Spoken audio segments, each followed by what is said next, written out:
বন্ধুগণ, এই দেখেন আমাদের স্বৈরা শাসক রক্তপিপাসু খুনি হাসিনা, এই দেখেন কিভাবে হেলিকপ্টার করে চোরের মতো চুন্নির মতো কিভাবে পালিয়ে যাচ্ছে।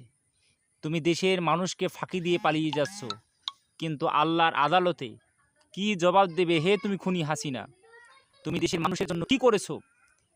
ছাত্র, নিরহ নির্দোষ ছাত্রদের বুকে গুলি চালিয়ে রক্তের হোলি খেলিয়ে তুমি আজকে হেলিকপ্টারে করে পালিয়ে যাচ্ছ। কোথায় পালিয়ে যাবা?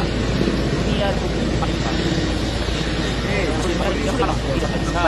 যেখানে আল্লাহ তাআলা বলছেন ইচ্ছাকৃতভাবে কোনো মানুষকে হত্যা করা যাবে না, এটা আল্লাহ তাআলা হারাম করে দিয়েছেন। তুমি ক্ষমতায় থাকার জন্য এত মানুষকে হত্যা করে আজকে নিজের জীবন বাঁচানোর জন্য পালিয়ে যাচ্ছ। নিজের বোনকে নিয়ে নিজেকে নিয়ে পালিয়ে যাচ্ছ হেলিকপ্টারে। আর কতদিন যাবা?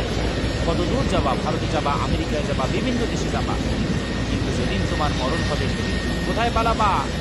সেদিন তোমার আর পালানোর কোনো জায়গা থাকবে না। অথবা বাংলাদেশের মানুষ তোমাকে একদিন হাতের নাগালে পারে, তোমাকে কেউ কিন্তু ছাড়বে না। জীবন তো বেরিয়ে আসতে দাও নাই, তোমাকেও কিন্তু বাংলার মানুষ যতদিন পর্যন্ত বেঁচে আছে তোমাকে কেউ ছাড়বে না। একদিন তোমার বিচার ঠিকই করবে বাংলাদেশের জনতা। তুমি যতদূরই পালিয়ে যাও